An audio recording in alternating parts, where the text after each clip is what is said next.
வாழ்ந்து கொண்டிருக்கின்றோம். அதை தொடர்ந்து பெய்து வரும் அடைமழை காரணமாக நாங்கள் மிகவும் மோசமான நிலைக்கு தள்ளப்பட்டிருக்கின்றோம். இது சம்பந்தமாக யாரும் எந்த விதமான நடவடிக்கையும் எடுக்கவில்லை.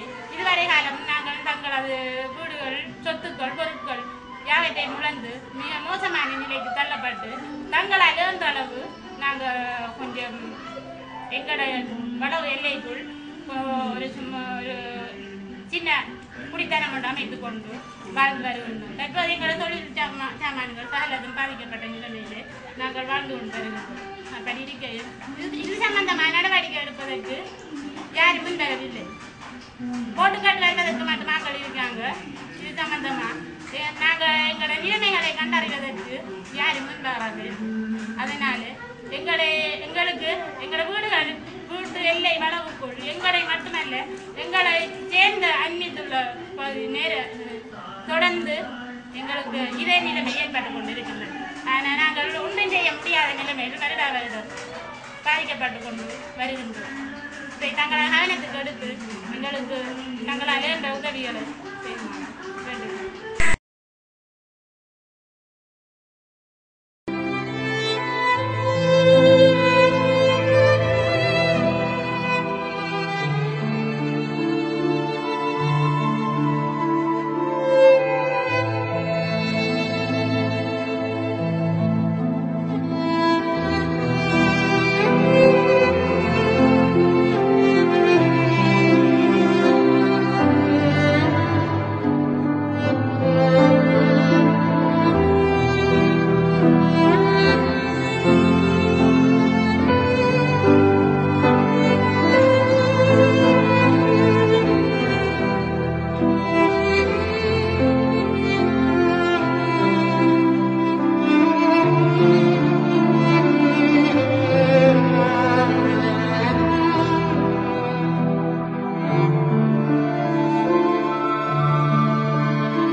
கடந்த பல வாரங்களாக நாட்டில் பெய்து வரும் அடைமழை காரணமாக நாட்டின் தாழ்நில பிரதேசங்கள் பல நீரில் மூழ்கி இருக்கின்றன. அந்த வகையிலே மருதமனை பிரதேசத்திலே இருக்கின்ற பல்வேறு பிரதேசங்கள் நீரிலே மூழ்கி இருப்பதை காணக்கூடியதாக இருக்கின்றது. அந்த வகையிலே நாங்கள் தற்போது மருதமனை மினன் வீதியிலே நின்று கொண்டிருக்கின்றோம். அலிஸ் நியூஸ் தன்னுடைய செய்திக்குழுவினரோடு அந்த இடத்திலே சென்று மக்களுடைய நிலைமைகளை நாங்கள் கேட்டறிந்திருக்கின்றோம். இந்த பிரதேசத்தை பொறுத்தவரையிலே ஒவ்வொரு மாறி காலங்களின் போதும் இந்த பிரதேசம் நீரில் மூழ்கின்றது வல்லமையாக இருந்து வருகின்றது. இந்த பிரதேசத்தில் இருக்கிற வீடுகள் பல தொடர்ச்சியான அடைமழை காரணமாக மூழ்கியதன் காரணமாக இப்பிரதேசத்தைச் சேர்ந்தவர்கள் பலர் தங்களுடைய இடத்தை விட்டு இடம்பெறுகின்ற ஒரு நிலையினை காணக்கூடியதாக இருக்கின்றது. நான் தற்போது நின்று கொண்டிருக்கின்ற இந்த காணை தோண்டி இந்த பிரதேசத்தில் உள்ள நீர்களை அகற்றுகின்ற பணியிலே கல்முனை மாநகர சபை தன்னுடைய முயற்சியை மேற்கொண்டது. அந்த வகையிலே மாநகர சபை மேயர் டாக்டர் சிராஸ் மீரா சாஹிப் அவர்கள் இந்த இடத்திலே வருகை தந்து இந்த பிரதேசத்தில் இருக்கின்ற இந்த வடிகானை துப்புரவு செய்கின்ற நடவடிக்கைகளிலும் அதனை வெட்டி வேறு இடங்களுக்கு நீரை அகற்றுகின்ற நடவடிக்கையில் ஈடுபட்டார்கள். இருந்தாலும் கூட இந்த பிரதேசத்திலிருந்து நீர் முழுமையாக அகற்றப்படவில்லை என்கின்ற ஒரு விடயம் இந்த மக்களினால் தெரிவிக்கப்படுகின்றது. அந்த அகற்றப்படாதன் காரணமாக இந்த பிரதேசத்தில் இருக்கின்ற பல்வேறு வீதிகளும் மற்றும் இங்கு இருக்கின்ற வீடுகளும் நீரில் மூழ்கி இருப்பதை காணக்கூடியதாக இருக்கின்றது. நாங்கள் இங்கிருந்து மருதமணியினுடைய அடுத்த பிரதேசத்துக்கு தற்போது நுழைவிருக்கின்றோம். அலிஸ் நியூஸ் தன்னுடைய பயணத்தினுடைய பல்வேறு குறைபாடுகளை மக்கள் மத்தியிலே வெளிக்கொணரவிருக்கின்றது. இந்த வீதியினுடைய ஒட்டுமொத்த வடிகான் துப்புரவு செய்யப்படுவதனூடாக அதுபோன்று மீள் வடிகான் என்று சிறப்பான முறை செய்யப்படுவதனூடாக இந்த பிரதேசத்தினுடைய இந்த நீர் தேங்கி நிற்கின்ற இந்த நீண்டகால திட்டத்தினை நிறைவு செய்ய முடியும் என்று மக்கள் கருதுகின்றார்கள். இப்போது அலிஸ் குழுவினர் இந்த இடத்திலே விடைபெற்று மீண்டும் ஒரு இடத்துக்கு சென்று நாங்கள் உங்களை சந்திக்க இருக்கின்றோம். உள்ள மற்றும் ஒரு வீதிக்கு நாங்கள் இப்போது வருகை தந்திருக்கின்றோம்.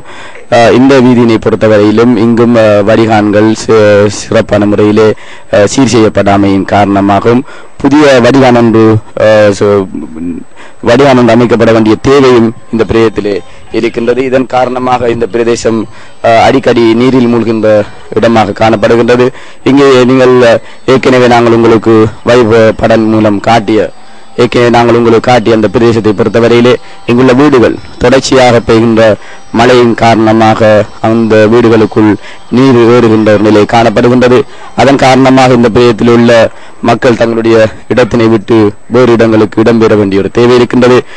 இது சம்பந்தமாக கல்முனை மாநகர சபையினர் பல்வேறு நடவடிக்கைகளை எடுத்து வந்தாலும் கூட இங்கு ஒரு ஒட்டுமொத்தமாக நிரந்தரமான ஒரு திட்டம் ஒன்று செய்யப்படுவதன் ஊடாக வடிகான் திட்டங்கள் அல்லது அதன் ஊடாக வேறு ஏதாவது மாற்று நடவடிக்கை செய்வதன் ஊடாக இந்த பிரதேசத்தினுடைய இந்த பகுதியை மேட்டு நிலமாக மாற்றுவதன் ஊடாகவும் சில வேளைகளிலே இதனை நாங்கள் இந்த வெள்ள அபாயத்தில் இவர்களை பாதுகாக்க முடியும். இன்னும் ஒரு சில நாட்கள் தொடர்ச்சியாக பெய்கின்ற போது அந்த வீட்டினுடைய இந்த மட்டங்கள் இன்னும் உயர்ந்து வீடுகளுக்குள் நீர் சென்று விடுகின்ற ஒரு நிலைமை ஏற்படும். ஆகவே கல்முனை மாநகர சபை இந்த விடயத்திலே ஒரு நீண்டகால திட்டத்தினை நடைமுறைப்படுத்தி அதன் ஊடாக இந்த இவ்வாறான ஒரு வடிகான் அமைப்பை செய்வதன் ஊடாக இதனை சீர் செய்ய முடியும் என்று நாங்கள் நம்புகின்றோம்.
கடந்த சில நாட்களாக பெய்து வரும் அடைமழை காரணம் மருதமனையினுடைய வெள்ள அனர்த்த நிலைமை தொடர்பாக குழுவினர் குறிப்பிட்டு சென்று அங்குள்ள நேரடி நிலைமைகளை கேட்டறிந்து மக்களோடு உறவாடி அங்கு என்ன நடைபெற்றிருக்கிறது என்பது தொடர்பான ஒரு கண்ணோட்டத்தை இதுவரை நீங்கள் கண்டுகளித்தீர்கள். மருதமனையை பொறுத்தவரையிலே மருதமனையினுடைய தாழ்நில பிரதேசங்கள் பல நீரில் மூழ்கியுள்ளதை காணக்கூடியதாக இருக்கிறது. அந்த வகையிலே எமது அலிஸ் நியூஸ் குழுவினர் அல் மினன் வீதி, ஹிஜ்ரா, ஹாஜியார் வீதி, மருதமனை கடற்கரை வீதி, அக்பர் கிராமம், மஷூர் மௌலானா வீட்டு திட்ட வீதி, பாக்கியத்து சாலிஹாத் வீதி, கிராமோதய வீதி, கசாலி வீதி உள்ளிட்ட பல்வேறு வீதிகளுக்கு சென்று அந்த வெள்ள அனர்த்த நிலைமை தொடர்பாகவும் அங்கு மக்கள் அனுபவித்து வருகின்ற பல்வேறு இன்னல்கள் தொடர்பாகவும் நாம் கேட்டறிந்து அது தொடர்பான விடயங்களை நாங்கள் இப்போது தந்திருக்கின்றோம். அலிஸ் நியூஸை பொறுத்தவரையில் அவ்வப்போது இடம்பெறுகின்ற மக்களுக்கு அதிகமாக தேவைப்படுகின்ற விடயங்கள் தொடர்பாகவும் குறைபாடுகள் தொடர்பாகவும் கேட்டு அவை பற்றி உடனுக்குடன் தருகின்ற ஒரு செய்தி ஊடகமாக நாம் செயல்பட்டுக் கொண்டிருப்பதை நீங்கள் அறிவீர்கள். அந்த வகையில் இந்த வெள்ள அனர்த்தம் தொடர்பாக நாங்கள் சென்ற இடங்களை பார்க்கின்ற போது வடிகான்கள் திட்டமிட்டு அமைக்கப்பட்டிருக்கின்ற பல இடங்கள் வெள்ள அனர்த்தம் தற்போது நீங்கி இருப்பதை காணக்கூடியதாக இருக்கின்றது. கடந்த வருடம் இடம்பெற்ற மழை காரணமான அந்த வெள்ள அனர்த்தத்தோடு ஒப்பிடுகின்ற போது இம்முறை பல இடங்களில் குறைந்த ஒரு நிலை காணப்படுகிறது. அதற்கு காரணம் திட்டமிட்ட பல்வேறு விதமான வடிகான் அமைப்புகள் செய்யப்பட்டு வீதிகளிலே நீர் தேங்கி இல்லாத ஒரு நிலை காணப்படுவதன் ஊடாக கடந்த வெள்ள அனர்த்தத்தின் போது நீரில் மூழ்கிய வீதிகள் பல இன்று மிக சாதாரணமான நிலை இருப்பதனை கூடியதாக இருக்கிறது. இருந்தாலும் தற்போது நீரில் மூழ்கி இருக்கின்ற வீதிகள் மற்றும் வீடுகளை சுற்றி அந்த இடங்களை பார்க்கின்ற போது அங்கு திட்டமிடப்படாத ஒரு வடிகான் அமைப்புகள் இடம்பெற்றிருப்பதனையும் சில இடங்களில் வடிகானுக்கான எந்த விதமான வேலை திட்டம் இருப்பதுதான் இந்த வீதிகளும் வீடுகளும் நீரில் மூழ்கி இருப்பதற்கு காரணம் என்று அங்குள்ள மக்களோடு நேரடியாக கதைக்கின்ற போதும் எமது அலிஸ் குழுவினர் சென்று அங்குள்ள நிலைமைகளை பார்க்கின்ற போதும் அறியக்கூடியதாக இருக்கின்றது. அந்த வகையிலே மினன் வீதி வரையில் அந்த மினன் வீதியிலே இருக்கின்ற பக்கத்தில் இருக்கின்ற வடிகான் செய்யப்பட்டு அவை மிகச் சிறப்பாக நீர் ஓடிக்கொண்டிருக்கின்றது. இருந்தாலும் மினன் வீதிக்கு அந்த மேல் என்ற அந்த வடிகான் செய்யப்பட்ட வீதி ஒரு மேட்டு நிலமாக இருப்பதன் காரணமாக மினன் வீதி அந்த வீதியிலே தற்போது நாங்கள் ஏற்கனவே உங்களுக்கு முதலே காட்டிய அந்த படத்தின் ஊடாக அந்த பிரதேசம் நீரில் மூழ்கியுள்ள அந்த பிரதேசம் மிகவும் பள்ளமான பிரதேசமாக இருப்பதன் காரணமாக பக்கத்தில் இருக்கின்ற அந்த மேட்டு நில வடிகான்களிலே இருந்து வருகின்ற அந்த நீர்கள் இந்த பள்ளத்தின் வருவன் ஊடாகத்தான் அந்த பிரதேசத்திலே உள்ள வீதிகளும் வீடுகளும் நீரில் மூழ்கி இருப்பதை காணக்கூடியதாக இருக்கிறது. ஆகவே இதை திட்டமிட்ட அடிப்படையில் இதனை ஒரு நீண்டகால திட்டமாக செய்வதன் ஊடாக இந்த பிரதேசத்தினுடைய வெள்ள அனர்த்தங்களை கட்டுப்படுத்த முடியும் என்று நாங்கள் கருதுகிறோம். உண்மையிலே இந்த கடந்த சில நாட்களாக பெய்த அடைமழை காரணமாக ஏற்பட்ட இந்த விடயம் தொடர்பாக கல்முனை மாநகர சபை மேயர் டாக்டர் சிராஸ் மீரா சாஹிப் அவர்களோடு இங்குள்ள அரசியல் பிரமுகர்கள் மற்றும் மக்கள் தொடர்பு கொண்ட போது உடனடியாக அன்றைய நாள் நள்ளிரவு வேலை என்றும் பாராமல் அங்கு நேரடியாக களத்திலே வருகை தந்து தன்னுடைய மாநகர சபையினுடைய குழுவினருடன் அந்த வேலையில் ஈடுபட்டு பல வீதிகளிலே இறைக்கின்ற நீரை ஓடி விடுவதற்கான செயலிலே ஈடுபட்டமைக்காக அந்த மக்கள் சார்பாகவும் எமது அலிஸ் நியூஸ் செய்தி குழுவினர் சார்பாகவும் கல்முனை மாநகர மேயர் டாக்டர் சிராஸ் மீரா சாஹிப் அவர்களுக்கு நாங்கள் நன்றியினை தெரிவித்துக் கொள்கின்றோம். நாங்கள் ஏற்கனவே குறிப்பிட்டதை போன்று ஒரு திட்டமிட்ட அடிப்படையிலே மருதமனையில் உள்ள ஒரு சில வீதிகளுக்கான வடிகான்கள் செய்யப்படுமாக இருந்தால் எதிர்காலத்தில் மருதமனை வெள்ள அனர்த்தத்திலிருந்து முழுமையாக பாதுகாக்க முடியும் ஒரு விடயத்தையும் சொல்லிக்கொண்டு எமது அலிஸ் நியூஸ் இந்த செய்தி குழுவினருக்காக அதனை எடுத்து சென்று அந்த படங்களை மிக கச்சிதமாக செய்து எமது இணையதளத்தினுடைய உதவி ஆசிரியர் வசீம் அவர்களுக்கும் மற்றும் எமது செய்தி குழுவினர்களுக்கும் நன்றி கூறி உங்களிடமிருந்து விடைபெறுகின்றோம். நன்றி, அஸ்ஸலாம்.